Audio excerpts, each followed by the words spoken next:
Hello everyone, ಎಲ್ಲರಿಗೂ ಹೊಸ ಒಂದು ವಿಡಿಯೋಗೆ ಸ್ವಾಗತ. ಇವತ್ತು ನಾವು ಡಿಸ್ಕಸ್ ಮಾಡೋ concept C S executive company ಸೆಕ್ರೆಟರಿನ C S executive capital market and securities ಲಾಸ್ನ first chapter basics of capital ಮಾರ್ಕೆಟಲ್ಲಿ ಬರುವ difference between primary market and secondary market concept ಬಗ್ಗೆ ನಾವು ಡಿಸ್ಕಸ್ ಮಾಡ್ತಿದ್ದೀವಿ.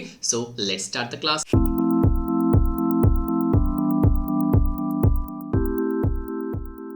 ಫಸ್ಟ್ ಆಫ್ ಆಲ್, ಏನಿದು ಈ ಪ್ರೈಮರಿ ಮಾರ್ಕೆಟ್ ಸೆಕೆಂಡರಿ ಮಾರ್ಕೆಟ್? ಈಗ ನನ್ನ ಕೈಯಲ್ಲಿ ಒಂದು 100 ರೂಪಾಯಿ ಇದೆ. ಈ 100 ರೂಪಾಯಿ ನಾನು ಟಾಟಾ ಎಂಬ ಕಂಪನಿಯಲ್ಲಿ ನಾನು ಇನ್ವೆಸ್ಟ್ ಮಾಡ್ತೀನಿ. ನಿಮಗೆ ಗೊತ್ತಿರ್ಬೋದು, ಈಗ ನಾವು ಝೀರೋದಾ, ಅಪ್ಸ್ಟಾಕ್ಸ್, ಏಂಜಲ್ ಒನ್ ಆ ಥರ ಪ್ಲಾಟ್ಫಾರ್ಮ್ಸ್ ಎಲ್ಲ ಯೂಸ್ ಮಾಡಿಕೊಂಡು ನಾವು ಕಂಪನಿಯಲ್ಲಿ ಇನ್ವೆಸ್ಟ್ ಮಾಡ್ತೀವಿ, ಕರೆಕ್ಟ್ ಅಲ್ಲ? ನಾವಿಲ್ಲಿ 100 ರೂಪೀಸ್, ಈಗ ಫಾರ್ ಎಕ್ಸಾಂಪಲ್ ನಾನು ಏಂಜಲ್ ಒನ್, ಇದು ರೆಕಮೆಂಡೇಶನ್ ಏನೂ ಅಲ್ಲ, ಜಸ್ಟ್ ನಾನೊಂದು ಆ್ಯಪ್ ನೇಮ್ ಹೇಳೋದಷ್ಟೇ, ಬ್ರೋಕರ್ ಏಂಜಲ್ ಒನ್ ಯೂಸ್ ಮಾಡಿಕೊಂಡು ಟಾಟಾ ಅಂತ ಹೇಳೋ ಒಂದು ಕಂಪನಿಯಲ್ಲಿ ನಾನು ಹೂಡಿಕೆ ಮಾಡೋದು, ಇನ್ವೆಸ್ಟ್ ಮಾಡೋದು. ಈ ಒಂದು ಸಿಸ್ಟಮ್ ಮಾಡುವಾಗ ಇಲ್ಲಿ 100 ರೂಪಾಯಿ ಕೊಡುವ ನನ್ನ ಹೆಸರು ಇನ್ವೆಸ್ಟರ್, ಕರೆಕ್ಟ್ ಅಲ್ವಾ? Investor. Tata it is a company issuer of shares, issuer. So Angel One is intermediary, broker, ಏನು ಮಧ್ಯವರ್ತಿ ಅಂತ ಹೇಳ್ತೇವಲ್ಲ, ಇಂಟರ್ಮೀಡಿಯರಿ. ಸೊ ಇಲ್ಲಿ 3 ಜನ ಬಂತು. ಇನ್ವೆಸ್ಟ್ ಆದ ನಾನು, ಸ್ಟಾಕ್ ಇಶ್ಯೂ ಮಾಡಿದ ಇಶ್ಯೂವರ್, ಇಶ್ಯೂವರ್, ಅದೇ ರೀತಿಯಲ್ಲಿ ಇಂಟರ್ಮೀಡಿಯರಿ. ಈ ಥರ 3 ಜನ ಇರುವ ಒಂದು ಸಿಸ್ಟಮ್ ನಾವು ಕ್ಯಾಪಿಟಲ್ ಮಾರ್ಕೆಟ್ ಅಂತ ಹೇಳ್ತೇವೆ. ಇಶ್ಯೂ ಮಾಡುವವರು ಇರ್ತಾರೆ, ಫಂಡ್ ಕೊಡುವವರು ಇರ್ತಾರೆ, ಇವರನ್ನು ಲಿಂಕ್ ಮಾಡುವ ಇಂಟರ್ಮೀಡಿಯರೀಸ್ ಇರ್ತಾರೆ. ಸೊ ಇಲ್ಲಿ ನಾವು ಡಿಸ್ಕಸ್ ಮಾಡೋ ಕಾನ್ಸೆಪ್ಟ್ ಅಂತ ಹೇಳೋದು primary market and secondary market. ಈ ಥರ ನಾನು 100 ರೂಪಾಯಿ ಕೊಟ್ಟು ಟಾಟಾ ಅಂತ ಕಂಪನಿಯ ಒಂದು ಶೇರ್ ಪರ್ಚೇಸ್ ಮಾಡಲಿಕ್ಕೆ ಅದೆಲ್ಲಾದರೂ ಸಿಗಬೇಕು, ಸಿಕ್ಕಿದ್ರೆ ಮಾತ್ರ ನನಗೆ ಬೈ ಮಾಡೋಕ್ಕಾಗೋದು. ಅದು ಈಗ ಫಾರ್ ಎಕ್ಸಾಂಪಲ್ ನೀವು ವೆಜಿಟೇಬಲ್, ನೀವು ವೆಜಿಟೇಬಲ್ ಖರೀದಿ ಮಾಡಿ ಹೋಗ್ತೀರಾ, ಓಕೆ? ಟೊಮೆಟೊ ನಿಮಗೆ ಬೇಕು, ಎಲ್ಲಿ ಹೋಗ್ತೀರಾ ನೀವು? ಆನ್ಲೈನ್ ಮಾರ್ಕೆಟ್ ಇದೆ, ಜೆಪ್ಟೋ ಇದೆ, ನಾವು ಫ್ಲಿಪ್ಕಾರ್ಟ್ ಇದು ಬಾಸ್ಕೆಟ್ ಇದೆ, ಅದೇ ರೀತಿಯಲ್ಲಿ ಬಿಗ್ ಬಾಸ್ಕೆಟ್ ಇದೆ. ನಾವು ಡೈರೆಕ್ಟಾಗಿ ಮಾರ್ಕೆಟಿಗೆ ಹೋಗಿ ನಾವು ಬೈ ಮಾಡ್ತೀವಿ, ಕರೆಕ್ಟ್ ಅಲ್ಲ? ಇದು ಎಲ್ಲಾದರೂ ಇದ್ದರೆ ಮಾತ್ರ ನಮಗೇನು ವೆಜಿಟೇಬಲ್ಸ್ ನಮಗೆ ಪರ್ಚೇಸ್ ಮಾಡೋಕೆ ಆಗೋದು. ಅದಿಲ್ಲ ಅಂದರೆ, ಕರೆಕ್ಟಾ? ಆ ಥರ ನಮಗೆ ಶೇರ್ಸ್ ಪರ್ಚೇಸ್ ಮಾಡಲಿಕ್ಕೆ ಇರುವ ಮಾರ್ಕೆಟ್, ಅದರಲ್ಲಿ 2 ಮಾರ್ಕೆಟ್ ಇದೆ. ಈಗ ನಾವು ಹೋಲ್ಸೇಲ್ ಮಾರ್ಕೆಟ್, ರಿಟೇಲ್ ಮಾರ್ಕೆಟ್ ಅಂತ ಹೇಳ್ತೇವಲ್ಲ, same concept. Primary market, secondary market. So the first market is called as primary market. Buying and selling market, common meaning ಏನು? Buying and selling. ಅದೇ ರೀತಿಯಲ್ಲಿ secondary market, secondary market. So ಇದರ difference ಏನು? ಇದು ಎಕ್ಸಾಮಿನೇಷನ್ಗೆ is very very important. You can expect this one for 5 marks question. Direct ಆಗಿ ಹೇಳ್ತಾರೆ, what is the difference between primary market and secondary market. Clear ಅಲ್ವಾ? They will ask you what is the difference between primary market and secondary market. So will discuss the difference between primary market and secondary market. So ಇಲ್ಲಿ ನೋಡುವಾಗ ಕರೆಕ್ಟಾಗಿ arrange ಮಾಡಿದ್ದೀನಿ, basis ಇದೆ. ಆ ರೀತಿಯಲ್ಲಿ primary market ಅಂತ ಹೇಳಿದರೆ ಏನು ಅಂತ ಇದೆ, ಸೆಕೆಂಡರಿ ಮಾರ್ಕೆಟ್ನ ಫುಲ್ ಮೀನಿಂಗ್ ಇದೆ. ನೀವು ಕರೆಕ್ಟಾಗಿ ಇದೇ ರೀತಿಯಲ್ಲಿ ಬರೀಬೇಕು. ಸೊ ಎಲ್ಲ ಬರೆಯುವಾಗ ಫಸ್ಟ್ ನೀವು ಇಂಪಾರ್ಟೆನ್ಸ್ ಕೊಡಬೇಕು ಬೇಸಿಸ್. ಯಾವುದ್ರ ಬೇಸಿಸ್ ಮೇಲೆ ನಾವು ಡಿಫರೆನ್ಸ್ ಮಾಡ್ತೀವಿ? ಪ್ರೈಮರಿ ಮಾರ್ಕೆಟ್ ಅಂದರೆ ಏನು, ಸೆಕೆಂಡರಿ ಮಾರ್ಕೆಟ್ ಅಂದರೆ ಏನು? ಓಕೆ, ಈಗ ಕಂಪನಿ ವಿಷಯದಲ್ಲಿ ನೋಡುವಾಗ ನೀವು ಕೇಳಿರ್ಬೋದು IPO ಅಂತ ಹೇಳುವ concept. It means initial public offer. ಒಂದು ಕಂಪನಿ ಸೆಬಿಯಲ್ಲಿ ಲಿಸ್ಟ್ ಮಾಡಿ, ಪಬ್ಲಿಕ್ಕಿಗೆ ಏನೋ ಎಕ್ಸ್ಚೇಂಜಲ್ಲಿ ಲಿಸ್ಟ್ ಮಾಡಿ, ಸೆಬಿಯ ಪರ್ಮಿಷನ್ ಒಂದಿಗೆ ಫಸ್ಟ್ ಟೈಮ್ ತನ್ನ ಶೇರ್ಸ್ ಅಥವಾ ಸೆಕ್ಯೂರಿಟೀಸ್ ಪಬ್ಲಿಕ್ಕಿಗೆ ಆಫರ್ ಮಾಡುವ ರೀತಿ. ಓಕೆ, ಈಗ ನನ್ನ ಹತ್ರ ಒಂದು 10,000 ರೂಪಾಯಿ ಇದೆ. ಓಕೆ, 10,000 ರೂಪಾಯಿ ನಾನು ನೇರ ನಮ್ಮ ಎಕ್ಸಾಂಪಲ್ ಪ್ರಕಾರ ಟಾಟಾ ಅಂತ ಹೇಳೋ ಒಂದು ಕಂಪನಿಗೆ ನಾನು 10,000 ರೂಪಾಯಿ ಕೊಟ್ಟು ಅವರ ಒಂದು 100 ಶೇರ್ಸ್ ನಾನು ಖರೀದಿ ಮಾಡಿದ್ದೀನಿ. 100 ಶೇರ್ಸ್, ಓಕೆ, 100 ಶೇರ್ಸ್ ನಾನು ಖರೀದಿ ಮಾಡಿದ್ದೀನಿ. ಸೊ ಒಂದು ಶೇರ್ಸ್ನ ಬೆಲೆ ಎಷ್ಟು? Same us 100 rupees. ಇದು 100 ಶೇರ್ಸನ್ನು ಪರ್ಚೇಸ್ ಮಾಡಿದ್ದೀನಿ. ಓಕೆ, ಈಗ I am the owner of the shares. ಈಗ ನಾಳೆ ನಾನು ಇದನ್ನು ಮಾರ್ತೀನಿ, ಸೆಲ್ ಮಾಡ್ತೀನಿ. ಯಾವಾಗ ಮಾರ್ತೀನಿ? 100 ರೂಪಾಯಿ ಇರುವ ಒಂದು ಶೇರ್ಸ್, ಈಗ 100 ಶೇರ್ಸ್ ಇಂಟು ರೂಪೀಸ್ 100, ಕರೆಕ್ಟಾ? ಒಂದು ಶೇರ್ಸ್. ಈಗ ನನಗೆ ಲಾಭ ಸಿಗಬೇಕಾದ್ರೆ, ಈಗ 10,000ದಿಂದ 11,000 ರೂಪಾಯಿ ನನಗೆ ಸಿಗಬೇಕಾದ್ರೆ ನಾನು ಏನು ಮಾಡಬೇಕು? ಈ ರುಪೀಸ್ ಶೇರ್ಸ್ನ ವ್ಯಾಲ್ಯೂ ಕಮ್ಮಿ ಆಗಲ್ಲ, ಅಷ್ಟೇ ಇರುತ್ತೆ. ಈ 100 ರೂಪಾಯಿ 110 ರೂಪಾಯಿ ಆದರೆ ನನಗೆ ಒಂದು ಶೇರ್ನ ಮೇಲೆ 10 ರೂಪಾಯಿ ಲಾಭ. ಸೊ 100 ಶೇರ್ಸ್ ಇಂಟು ರೂಪೀಸ್ 10, ಎಷ್ಟು ರೂಪಾಯಿ ಲಾಭ? 1000 ರೂಪಾಯಿ ಲಾಭ, ಕರೆಕ್ಟಾ? ಈ ಲಾಭ ಸಿಗ್ಲಿಕ್ಕೆ ಇದು ಯಾರಾದರೂ 110 ರೂಪಾಯಿಗೆ ನನ್ನ ಕೈಯಿಂದ ಬೈ ಮಾಡಬೇಕು, ಕರೆಕ್ಟ್ ಅಲ್ವಾ?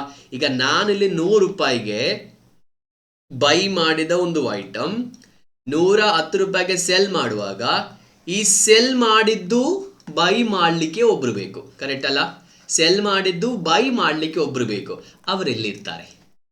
ಸೊ ಇಲ್ಲಿ ಮಾಡಿದ first step is called as primary market. Second time ನಾವು ಮಾಡ್ತೇನಲ್ಲ, this market is called as secondary market. This is the basic concept. Clear? So ನಮಗೆ ನೋಡುವ ಮೀನಿಂಗ್ ಏನು. This is a market place. It is a market for the issuing fresh shares. ಈಗ ನಾನು 10,000 ರೂಪಾಯಿ ಕೊಟ್ಟು first time ಟಾಟಾದಿಂದ 100 shares buy ಎಲ್ಲಿಂದ? ಟಾಟಾ ಕಂಪನಿಯಿಂದ ಬೈ ಮಾಡಿದ್ದೀನಿ. Second one, this is a market place for trading ಅಂತ ಹೇಳಿದ್ರೆ ಏನು? Buying and selling. ಇಲ್ಲಿ ಕೂಡ ಬೈಯಿಂಗ್ ಆ್ಯಂಡ್ ಸೆಲ್ಲಿಂಗ್ ಇದೆ, ಆದರೆ ಇಲ್ಲಿ ಏನು? ಟ್ರೇಡಿಂಗ್, ಮತ್ತೆ ಬೈ ಸೆಲ್ ಕಂಟಿನ್ಯೂಸ್ ಆಗಿ ಆಗ್ತಾನೆ ಇರುತ್ತೆ ಫಾರ್ ಆಲ್ರೆಡಿ ಇಶ್ಯೂಡ್ ಶೇರ್ಸ್. ಈಗ ಇಲ್ಲಿ ಸೆಕೆಂಡರಿ ಮಾರ್ಕೆಟ್ ನಾನು 110 ರೂಪಾಯಿಗೆ ಬೈ ಮಾಡಿದ್ದೇನಲ್ಲ, ಅದನ್ನು ಅಲ್ಲಿ ಹೊಸದಾಗಿ ಬೈ ಮಾಡಿದ ಅಲ್ಲ, ಪ್ರೈಮರಿ ಮಾರ್ಕೆಟಲ್ಲಿ ಬೈ ಮಾಡಿದ್ದು ನಾನು ಸೆಕೆಂಡರಿ ಮಾರ್ಕೆಟಲ್ಲಿ ಸೆಲ್ ಮಾಡ್ತಿದ್ದೀನಿ. ಓಕೆ, ಸೊ ಹೊಸ ಶೇರ್ಸ್ ಇಲ್ಲಿ ಇಶ್ಯೂ ಆಗಲ್ಲ, ಆಲ್ರೆಡಿ ಪರ್ಚೇಸ್ ಮಾಡಿದವರಿಗೆ ಮಾತ್ರ ಫಸ್ಟ್ ಸೆಲ್ ಮಾಡ್ಬೋದು. ಆ ಸೆಲ್ ಮಾಡುವಾಗ ನಿಮಗೆ ಬೈ ಮಾಡ್ಬೋದು. ಓಕೆ, ಸೆಕೆಂಡ್ ಒನ್, ಆಬ್ಜೆಕ್ಟಿವ್ ಏನು? ಪ್ರೈಮರಿ ಮಾರ್ಕೆಟಲ್ಲಿ ನಾನು ಕೊಟ್ಟ 10,000 ರೂಪಾಯಿ ಯಾರಿಗೆ ಹೋಗುತ್ತೆ? ಟಾಟಾ ಕಂಪನಿಗೆ ಹೋಗುತ್ತೆ. ಆದರೆ ಇಲ್ಲಿ ನಾನು 100 ರೂಪಾಯಿಗೆ ಖರೀದಿ ಮಾಡಿದ್ದು 110 ರೂಪಾಯಿ ಆಯಿತು. ಈ 10 ರೂಪಾಯಿ ಯಾರ್ದು? ಟಾಟಾ ಅಂದ ನಂದು. ಆಗ ನಂದು 100 ರೂಪಾಯಿ ಅಂತ ಹೇಳುವ ಕ್ಯಾಪಿಟಲ್ 110 ರೂಪಾಯಿ ಆಗುವಾಗ ನನ್ನ ಕ್ಯಾಪಿಟಲ್ ಅಪ್ರಿಸಿಯೇಟ್ ಆಯ್ತಾ? ಇನ್ಕ್ರೀಸ್ ಆಯ್ತಾ? ಕರೆಕ್ಟ್? ಎಸ್. ಈ ಫಂಡ್ ಎಲ್ಲಿಗೆ ಹೋಗಲ್ಲ? ಕಂಪನಿಗೆ ಹೋಗಲ್ಲ. Third one, scope. It includes issuances of new securities. ಇಲ್ಲಿ ಸೆಕ್ಯೂರಿಟೀಸ್ ಅಂತ ಹೇಳುವಾಗ ಶೇರ್ಸ್, ಡಿಬೆಂಚರ್ಸ್, ಪ್ರಿಫರೆನ್ಸಸ್ ಎಲ್ಲ ಬರುತ್ತೆ ಥ್ರೂ ಇನಿಷಿಯಲ್ ಪಬ್ಲಿಕ್ ಆಫರ್. ಇದರ ಬಗ್ಗೆ ನಾವು ಮುಂದೆ ಕಲಿತಿದ್ದೀವಿ, what is the meaning of this IPO and it includes further issue ಅಲ್ಲ, further trading, buying and selling. Already ಪಬ್ಲಿಕ್ಗೆ ಆಫರ್ ಮಾಡಿದ್ದ ಸೆಕ್ಯೂರಿಟೀಸ್ ಮಾತ್ರ ಇಲ್ಲಿ ಸೇಲ್ ಆಗುತ್ತೆ. ಯಾವುದೇ ರೀತಿಯಲ್ಲಿ ಹೊಸತ್ತು ಯಾವುದು ಸೇಲ್ ಆಗಲ್ಲ. Clear? Next one, another name ಇದೆ, it is called as a new issue market. First of all ಪಬ್ಲಿಕ್ಗೆ ಇಶ್ಯೂ ಮಾಡೋದೆಲ್ಲ it is IPO market first time. ಇನ್ನು ಸರ್ ಮತ್ತೆ ಕೂಡ ಇಶ್ಯೂ ಮಾಡಿದರೆ that is FPO market. Okay, next ಇದು ಆಫ್ಟರ್ ಇಶ್ಯೂ ಮಾರ್ಕೆಟ್. ಇಶ್ಯೂ ಇಲ್ಲಿ ನಡೆಯಲ್ಲ, ಇಶ್ಯೂ ಆದಮೇಲೆ ಮಾತ್ರ ಈ ಮಾರ್ಕೆಟ್ ಓಪನ್ ಆಗುತ್ತೆ. ಇಶ್ಯೂ ಮಾಡಿದ ನಂತರ ಮಾತ್ರ ಆ ಬಾಗಿಲು ಓಪನ್ ಆಗುತ್ತೆ, ಅಷ್ಟು ದಿನ ಅದು ಕ್ಲೋಸ್ ಆಗಿರುತ್ತೆ. ಲಿಸ್ಟಿಂಗ್ ಅಂತ ಹೇಳ್ತೀವಿ ನಾವು. Okay, next one, purchasing of securities. ನಾನು 10,000 ರೂಪಾಯಿ ಯಾರಿಗೆ ಕೊಟ್ಟದ್ದು? ಟಾಟಾ ಅಂತ ಹೇಳುವ ಕಂಪನಿ ಕೊಟ್ಟದ್ದು. So investors can purchase securities directly from the company. So purchase and sale ಇಲ್ಲಿ done by the investors among themself. ಈ ಎಕ್ಸಾಂಪಲ್ ಅಲ್ಲಿ ನಾನು 110 ರೂಪಾಯಿಗೆ ಕೊಡುವಾಗ ಈಗ ಇಲ್ಲಿ ಅರ್ಜುನ್ ಅಂತ ಹೇಳುವ ಒಬ್ಬನು ಬಂದು ನನ್ನ ಕೈಯಿಂದ ಪರ್ಚೇಸ್ ಮಾಡ್ತಾನೆ. Arjun is not a company, Arjun is a person, ನನ್ನ ತರಹ ಒಂದು investor. Okay, next one, investors ಮಾತ್ರ. ಈಗ ಅರ್ಜುನ್ ಬೇರೆ ಯಾರಿಗೆ ಮಾಡ್ತಾರೆ? ಮಿಸ್ಟರ್ ಎಕ್ಸ್ಗೆ ಮಾಡ್ತಾನೆ, ಮಿಸ್ಟರ್ ಎಕ್ಸ್ ಏನು ಮಿಸ್ಟರ್ ವೈಗೆ ಮಾಡ್ತಾನೆ. ಆ ಥರ ತುಂಬ ಜನ, ಅನ್ಲಿಮಿಟೆಡ್. ನಾವೀಗ ಕ್ಯಾಶ್ ಕರೆನ್ಸಿ ಎಕ್ಸ್ಚೇಂಜ್ ಮಾಡ್ತೇವಲ್ಲ, ಸೇಮ್ ಅದೇ ಥರ. Next one, financing. ಇಲ್ಲಿ primary market provides funds to new and old companies. ಈಗ ನ್ಯೂ ಅಂತ ಓಲ್ಡ್ ಕಂಪನೀಸ್ ಅಂತ ಹೇಳುವಾಗ ಈಗ ಒಂದು ಕಂಪನಿಗೆ ಒಂದು 1900 ಇನ್ಕಾರ್ಪೊರೇಟ್ ಆದ ಒಂದು ಕಂಪನಿ 2024 IPO ಮಾಡ್ಬೋದು, ಓಲ್ಡ್ ಕಂಪನಿ. ಅಥವಾ 2024 ಇನ್ಕಾರ್ಪೊರೇಟ್ ಮಾಡಿದ ಕಂಪನಿಗೆ ಅದೇ ವರ್ಷ IPO ಮಾಡಲಿಕ್ಕೆ ಸ್ವಲ್ಪ ರೂಲ್ಸ್ ಆ್ಯಂಡ್ ರೆಗ್ಯುಲೇಷನ್ಸ್ ಇದೆ, ಸ್ವಲ್ಪ ಟರ್ನ್ ಓವರ್ ಅದನ್ನು ನಾವು ತೋರಿಸಬೇಕು. ಇಟ್ ಮೀನ್ಸ್ ಒಂದು ನ್ಯೂ ಕಂಪನಿ, ಒಂದು 5 ವರ್ಷ 10 ವರ್ಷ ಇನ್ಕಾರ್ಪೊರೇಷನ್ ಆದ ಕಂಪನೀಸ್ಗೆಲ್ಲ IPO ಮಾಡ್ಬೋದು. ಸ್ವಲ್ಪ ರೂಲ್ಸ್ ಆ್ಯಂಡ್ ರೆಗ್ಯುಲೇಷನ್ಸ್ ಇದೆ. ನಾವು ICDR 2018 ರೆಗ್ಯುಲೇಷನ್ಸ್ ಇದೆ, ಅದರ ನೀತಿ ನಾವು ಕಂಪ್ಲೀಟ್ ಮಾಡೋದು. ಕಂಪನೀಸ್ ಫಾರ್ ದೇರ್ ಎಕ್ಸ್ಪ್ಯಾನ್ಷನ್, ಕಂಪನಿಗೆ ಯಾವ ಥರ ಒಂದವರಿಗೆ ಹೊಸ ಬಿಸ್ನೆಸ್ ಸ್ಟಾರ್ಟ್ ಮಾಡಲಿಕ್ಕೆ ಅಥವಾ ಆಲ್ರೆಡಿ ಇದ್ದ ಬಿಸ್ನೆಸ್ ಎಕ್ಸ್ಪ್ಯಾಂಡ್ ಮಾಡಲಿಕ್ಕೆ ಅವರ ಪರ್ಪಸ್ ಏನು ಅದವರಿಗೆ ಯೂಸ್ ಮಾಡ್ಬೋದು. ನೆಕ್ಸ್ಟ್, ಇಲ್ಲಿ 100 ರೂಪಾಯಿ 110 ರೂಪಾಯಿ ಆದರೂ ಅದು 1000 ರೂಪಾಯಿ ಆದರೂ ಕಂಪನಿಗೆ ಅವತ್ತು 50 10,000 ರೂಪಾಯಿ ಮಾತ್ರ, ಅದಕ್ಕಿಂತ ಎಕ್ಸ್ಟ್ರಾ ಸಿಗಲ್ಲ. ಅದು ಯಾರ ಹಣ? ನಮ್ಮ ಹಣ, ಇನ್ವೆಸ್ಟರ್ಸ್ನ ಹಣ. ಕರೆಕ್ಟಾ? ನೆಕ್ಸ್ಟ್, ಇಲ್ಲಿ ಯಾರೆಲ್ಲ ಬರ್ತಾರೆ? Company and investors. ಟಾಟಾ ಅಂತ ಹೇಳುವ ಕಂಪನಿ ಇದೆ, ರಾಬಿನ್ ಅಂತ ಹೇಳುವ ಒಬ್ಬ ಇನ್ವೆಸ್ಟರ್ ಇದೆ. ಆದರೆ ಇಲ್ಲಿ ರಾಬಿನ್ ಅಂತ ಹೇಳುವ ಒಬ್ಬ ಇನ್ವೆಸ್ಟರ್ ಆ್ಯಂಡ್ ಅರ್ಜುನ್ ಅಂತ ಹೇಳುವ ಬೇರೆ ಒಬ್ಬ ಇನ್ವೆಸ್ಟರ್. ಇವನಿಗೆ 110 ರೂಪಾಯಿ ಸಿಗುತ್ತೆ, ನಾಳೆ 120 ರೂಪಾಯಿ ಅವನು ಮಾರ್ತಾನೆ, ಕೆಲವೊಮ್ಮೆ ಅದು 80 ರೂಪಾಯಿಗೆ ಅವನಿಗೆ ಮಾರ್ತಾನೆ, ನಷ್ಟ ಆಗುವಾಗಲೂ ಮಾರ್ತಾರೆ. Next one major intermediaries. ಯಾಕಂತ ಹೇಳುವಾಗ ನಾವು ಹೇಳಿದ್ದೀವಿ, ಸ್ಟಾರ್ಟಿಂಗ್ ಅಲ್ಲಿ ಹೇಳಿದ್ದೀವಿ 3 ಜನ ಇದ್ದಾರೆ, ಇನ್ವೆಸ್ಟರ್ಸ್ ಇದ್ದಾರೆ, ಇಶ್ಯೂವರ್ಸ್ ಇದ್ದಾರೆ, ಇಂಟರ್ಮೀಡಿಯರೀಸ್. ಯಾಕಂತ ಹೇಳಿದ್ರೆ ಡೈರೆಕ್ಟ್ ಆಗಿ ನಾನೀಗ ಮುಂಬೈಗೆ ಹೋಗಿ ಟಾಟಾ ಮೋಟರ್ಸ್ನ ಕೈಯಿಂದ ಶೇರ್ಸ್ ಎಲ್ಲ ಖರೀದಿ ಮಾಡಿಕೊಂಡು ಬಂದು it is very difficult task, right? ಅದು ಅವತ್ತೆಲ್ಲ ಇತ್ತು, ಈಗೆಲ್ಲ digital system, DMart account systems ಇದೆ. ಸೊ ಇಲ್ಲಿ ಅಂಡರ್ ರೈಟರ್ಸ್ ಅಂತ ಹೇಳುವ ಒಂದು ಏಜೆಂಟ್ ಇದೆ. ಅದರ ಬಗ್ಗೆ ಡೀಟೇಲ್ ಆಗಿ ಕಲಿಬೇಕಂತಿಲ್ಲ. ಅಂಡರ್ ರೈಟಿಂಗ್ ಅಂತ ಹೇಳಿದ್ರೆ ಏನು? This is a name of an agent. ಮುಂದೆ ನಾವು ಡಿಸ್ಕಸ್ ಮಾಡೋ what is a persons name and what their roles and responsibilities. ಇಲ್ಲಿ ಅಂಡರ್ ರೈಟರ್ಸ್ ಒಂದು ಏಜೆಂಟ್, ಇಲ್ಲಿ ಬ್ರೋಕರ್. ನಮಗೆ ಗೊತ್ತಿದೆ, ಈಗ ನಾನು ಎಕ್ಸಾಂಪಲ್ ಅಲ್ಲಿ ಯೂಸ್ ಮಾಡಿದ angel one, they are the brokers. Okay, next price 10,000 ರೂಪಾಯಿಯ ಟೋಟಲ್ ರುಪೀಸ್ನ ಒಂದು ಶೇರಿಗೆ 100 ರೂಪಾಯಿ ಅಂತ ಹೇಳಿ ಯಾರು ಹೇಳಿದ್ದು? ಕಂಪನಿ ಹೇಳಿದ್ದು. ಆದರೆ ಇಲ್ಲಿ ಕೊಡ್ತಾರೆ, ಕಂಪನಿಯ ಪ್ರಾಸ್ಪೆಕ್ಟಸ್ ಇದೆ, ಆಫರ್ ಡಾಕ್ಯುಮೆಂಟ್ ಇದೆ, ರೆಡ್ ಹೇರಿಂಗ್ ಪ್ರಾಸ್ಪೆಕ್ಟಸ್ ಇದೆ. ಇದರ ಬಗ್ಗೆ ನಾನು ಜಾಸ್ತಿ ಈಗ ಡಿಸ್ಕಸ್ ಮಾಡಲ್ಲ, ಯಾಕಂತ ಹೇಳಿದ್ರೆ it's a separate concept. We have to discuss about the prospectus. So ಇಲ್ಲಿ just it is a document, ಪಬ್ಲಿಕ್ಗೆ ಈ ತರ ಒಂದು ಶೇರ್ಸ್ ಇದೆ, ನೀವು ಪರ್ಚೇಸ್ ಮಾಡ್ಕೊಳ್ಳಿ ಅಂತ ಹೇಳೋದು ಪ್ರಾಸ್ಪೆಕ್ಟಸ್ ಇಶ್ಯೂ ಮಾಡ್ತಾರೆ. It is a document. ಆ ಡಾಕ್ಯುಮೆಂಟ್ ಅಲ್ಲಿ ಇರುತ್ತೆ ಆ ಶೇರ್ಸ್ಗೆ ಎಷ್ಟು ರೂಪಾಯಿ ಅಂತ ಹೇಳಿ. ಅದೊಂದು ಡಾಕ್ಯುಮೆಂಟ್ಗೆ ಒಂದೊಂದಿದೆ. ಶೆಲ್ಫ್ ಪ್ರಾಸ್ಪೆಕ್ಟಸ್ ಇದೆ, ರೆಡ್ ಹೇರಿಂಗ್ ಇದೆ, ಆರ್ಬಿಟ್ರಿ ಪ್ರಾಪರ್ಟೀಸ್ ಪ್ರಾಸ್ಪೆಕ್ಟಸ್ ಇದೆ. ಸೊ ಅದೆಲ್ಲ ಮುಂದೆ ಡಿಸ್ಕಸ್ ಮಾಡುವ. ಸೊ ಇಲ್ಲಿ ಜಸ್ಟ್ ನಾವೊಂದು ಏನು ಆಫರ್ ಡಾಕ್ಯುಮೆಂಟ್ ಪ್ರಾಸ್ಪೆಕ್ಟಸ್ ಅಲ್ಲಿ ಕೊಡ್ತಾರೆ ಅಂತ ಹೇಳಿ ಜಸ್ಟ್ ಒಂದು ತಿಳ್ಕೊಳ್ಳಿ. ನೆಕ್ಸ್ಟ್ ಇಲ್ಲಿ ಎಲ್ಲೂ ಕೊಡಲ್ಲ, ಯಾಕಂದ್ರೆ ಇಲ್ಲಿ ಡಿಮಾಂಡ್ ಅಂಡ್ ಸಪ್ಲೈ ಯಾವ ತರ ಇದೆ. ಈಗ 100 ರೂಪಾಯಿಯಿಂದ 110 ರೂಪಾಯಿ ಆಗ್ಲಿಕ್ಕೆ ಕಾರಣ ಏನು?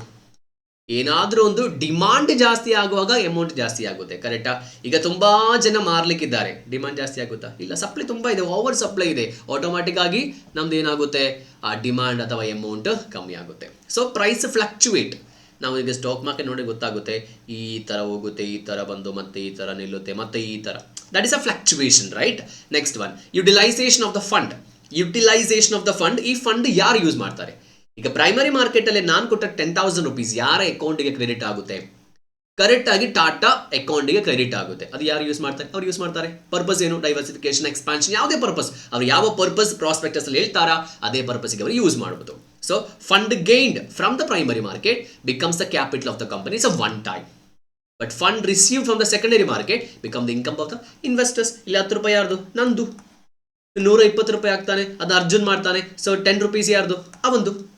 ಇನ್ವೆಸ್ಟರ್ಸ್. ಅಲ್ಲಿಂದ ಯಾವತ್ತು ಕಂಪನಿ ನೀವು ಇಷ್ಟು ಹಣ ಮಾಡಿದಿರಲ್ಲ, ಸ್ವಲ್ಪ ಹಣ ನನಗೆ ಕೊಡಿ ಅಂತ ಕಂಪನಿ ಕೇಳಿದ್ರು ಕೊಡ್ಬೇಕಾ? ಬೇಡ. So this is about the difference between primary market and secondary market. ನಾವು ಫುಲ್ ಡೀಟೇಲ್ಸ್ ಆಗಿ ಡಿಸ್ಕಸ್ ಮಾಡಿದ್ದೀವಿ. ನಿಮಗೆ ಏನಾದರೂ ಡೌಟ್ ಆ್ಯಂಡ್ ಕ್ಲಾರಿಫಿಕೇಶನ್ಸ್ ಇದ್ದರೆ ಕಮೆಂಟ್ ಬಾಕ್ಸಲ್ಲಿ ಕಮೆಂಟ್ ಮಾಡಿ. ಇನ್ನು ನಾವು ಕ್ಯಾಪಿಟಲ್ ಮಾರ್ಕೆಟ್ ಆ್ಯಂಡ್ ಸೆಕ್ಯೂರಿಟಿ ಲಾಸ್ನ CS ಎಕ್ಸಿಕ್ಯೂಟಿವ್ನ ನ್ಯೂ ಸಿಲೆಬಸ್ 2025 ಬರುವ ತುಂಬ ಕಾನ್ಸೆಪ್ಟ್ ಡಿಸ್ಕಸ್ ಮಾಡ್ತಿದ್ದೀವಿ. ನಿಮಗೆ ಈ ಒಂದು ಕ್ಲಾಸಸ್ ಪರ್ಚೇಸ್ ಮಾಡಲಿಕ್ಕೆ ಇದ್ದರೆ ನಿಮಗೆ ಇನ್ಸ್ಟಾಗ್ರಾಮ್ ಅಥವಾ ವೆಬ್ಸೈಟ್ ಲಿಂಕ್ ನಾನು ಕೆಳಗೆ ಕೊಡ್ತೀನಿ.